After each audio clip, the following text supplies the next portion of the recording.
السلام عليكم ورحمة الله وبركاته. الحمد لله القائل: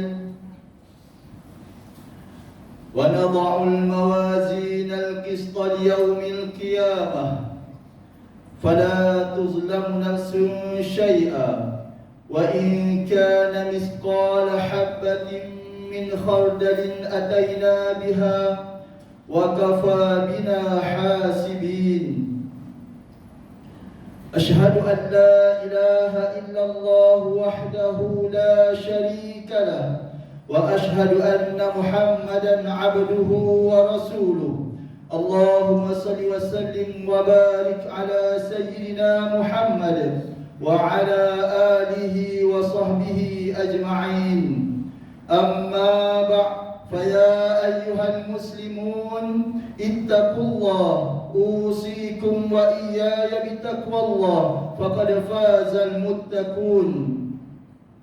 قال الله تعالى: يا أيها الذين آمنوا اتقوا الله حق تقاته ولا تموتن إلا وأنتم مسلمون.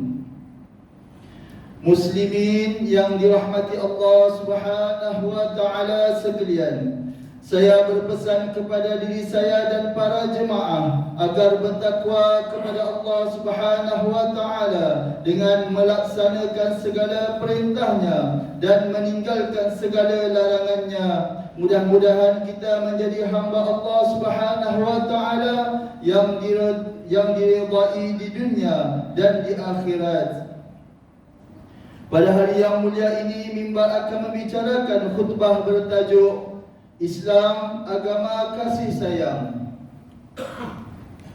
Hadirin sidang jemaat sekalian, Islam sebagai agama berkasih sayang yang memberi rahmat kepada seluruh alam. Rahmat atau kasih sayang dalam Islam meliputi sekalian makhluk, yang mana ianya tidak hanya terbatas kepada manusia, bahkan menjangkau kepada haiwan, tumbuh-tumbuhan dan sekalian alam.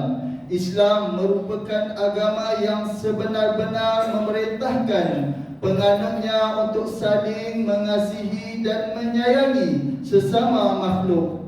Hadis daripada Abdullah bin Amr radhiyallahu anhuma bahawa Rasulullah sallallahu alaihi wasallam bersabda: "Ar-rahimun yarhamuhumur rahman, irhamu man fil ard, yarhamkum man fis sama."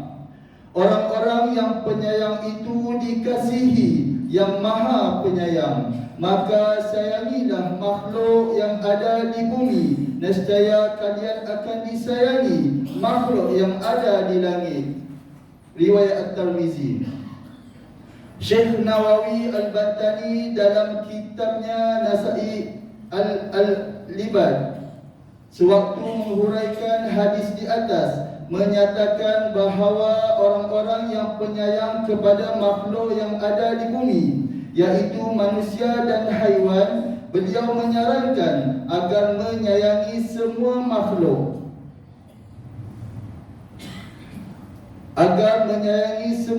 Allah Subhanahu wa taala dengan kadar kemampuan yang ada, walaupun terhadap makhluk yang tidak berakal, dengan kasih sayang serta mendoakan agar diperolehi limpahan rahmat dan keampunan Allah Subhanahu wa taala.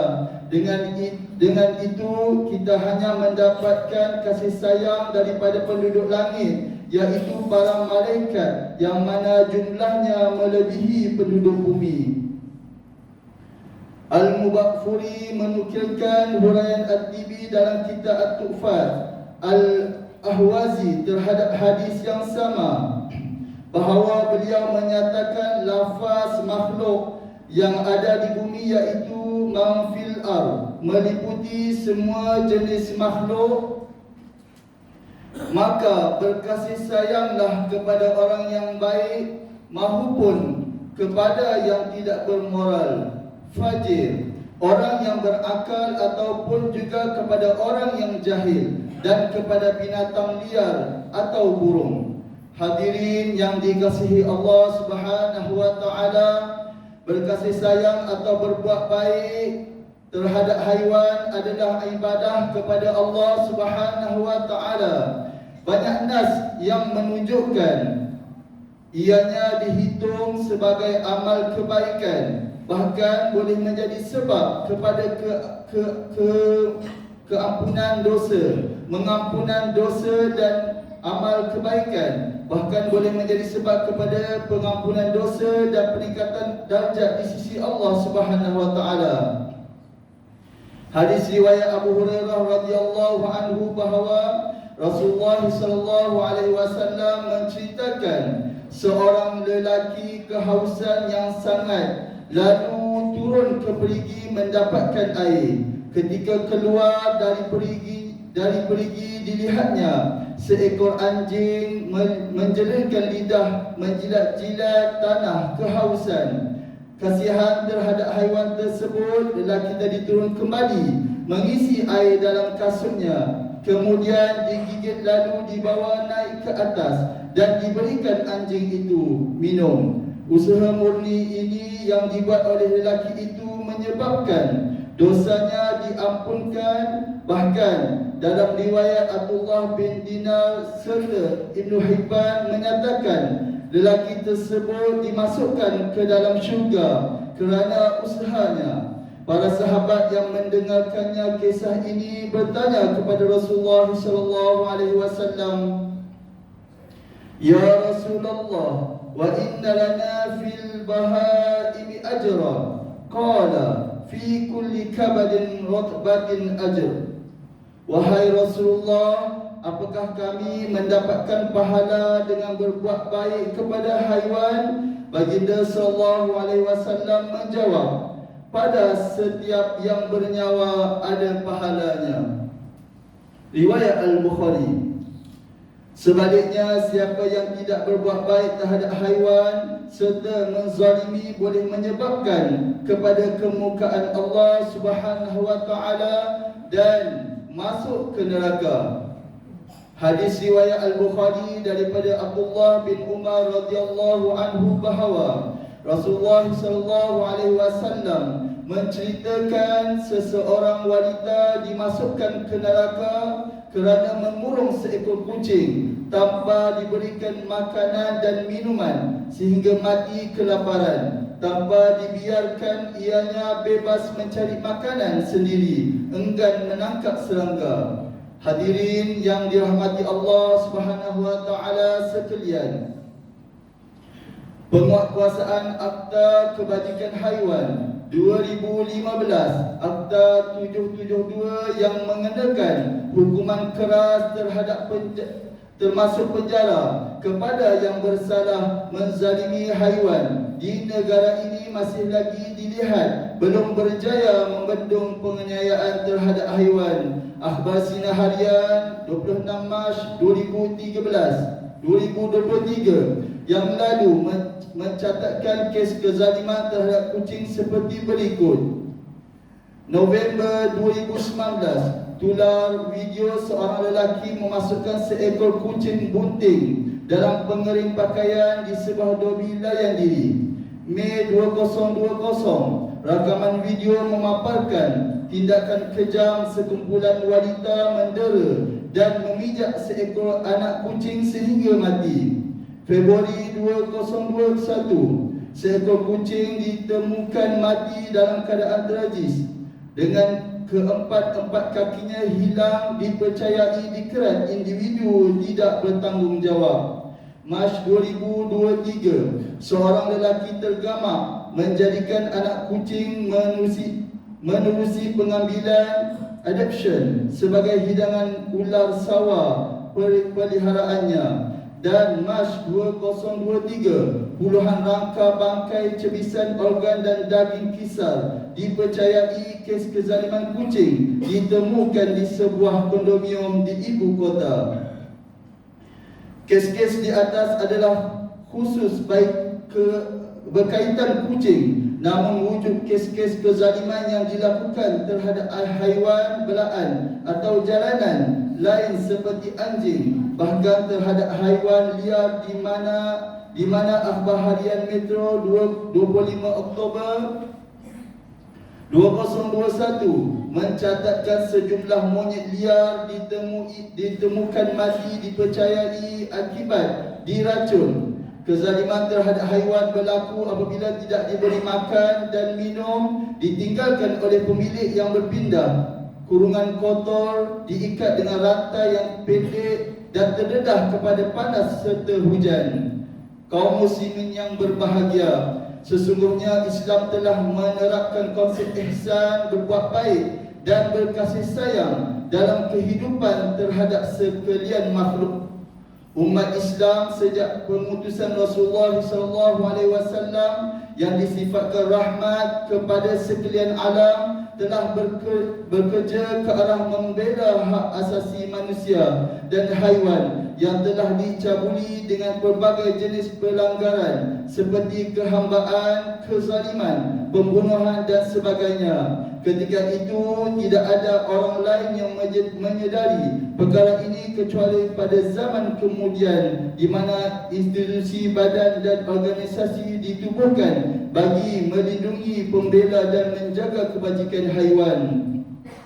Rasulullah SAW mengingatkan sebagaimana hadis yang diriwayat An-Nasa'i daripada As-Sarif radhiyallahu anhu bahawa siapa yang membunuh burung pipit, usfur, bukan untuk dimakan atau dimanfaatkan, maka burung tersebut akan mengadukannya kepada Allah Subhanahu wa taala di hari kiamat. Rasulullah SAW mengajarkan sebagaimana hadis riwayat Muslim daripada Shaddad bin Aus radhiyallahu anhu bahawa siapa yang mahu membunuh atau menyembelih haiwan, maka sempurnakan secara baik dengan menajamkan alatnya dan memudahkan sembelihannya. Rasulullah SAW ketika dilihat seekor unta yang sangat haus menegaskan sebagaimana hadis riwayat Abu Dawud daripada Sal bin Hanzaliyah radhiyallahu anhu bahawa Rasulullah SAW bersabda, bertakwa atau takutlah kalian kepada Allah Subhanahu wa taala dalam menguruskan haiwan dengan menungganginya secara baik dan memakannya secara baik. Abu Dzar radhiyallahu anhu meriwayatkan Rasulullah SAW menyampaikan sebuah hadis qudsi bahawa Allah Subhanahu wa taala berfirman, ya ibadi inni haramtu zulma ala nafsi wa ja'altuhu bainakum muharraman fala tazalamu. Wahai hambaku, aku telah mengharamkan bagiku kezaliman dan aku juga telah menjadikannya haram dalam kalangan kamu, maka janganlah kamu saling berbuat zalim. Riwayat Muslim. Hadirin yang dimuliakan, mengakhiri khutbah ini, marilah kita sama-sama menghayati dan mengambil pengajaran seperti berikut. Pertama, umat Islam hendaklah mengetahui bahawa Islam adalah agama yang membawa rahmat kepada seluruh makhluk, sama ada manusia, haiwan, tumbuhan dan sekalian alam. Kedua, umat Islam hendaklah memahami bahawa berkasih sayang atau berbuat baik terhadap haiwan adalah ibadah yang boleh mengundang keredaan dan pengabaian terhadapnya boleh mengundang kemurkaan Allah Subhanahu wa taala. Ketiga, umat Islam hendaklah menyedari bahawa isu kezaliman dan penganiayaan terhadap haiwan dapat dipantas dengan memupuk perasaan ihsan serta mewujudkan kesedaran dalam masyarakat.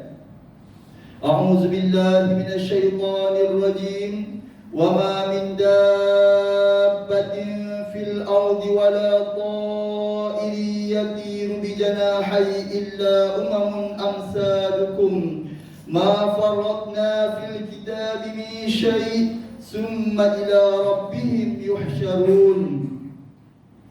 Dan tidak seekor pun binatang yang melata di bumi dan tidak seekor pun burung yang terbang dengan kedua sayapnya, melainkan mereka umat-umat seperti kamu. Tiada kami tinggalkan sesuatu pun di dalam kitab Al-Quran ini. Kemudian mereka semuanya akan dihimpunkan kepada Tuhan mereka untuk dihisab dan menerima balasan. Surah Al-An'am ayat 38. Barakallahu li wa lakum fil Qur'anil azim wa nafa'ani wa iyyakum bima fihi minal ayati wa dhikril hakim wa taqabbala minni wa minkum tilawatah innahu huwas sami'ul alim. أقول قولي هذا وأستغفر الله العظيم لي ولكم ولسائر المسلمين والمسلمات فاستغفروه إنه هو الغفور الرحيم.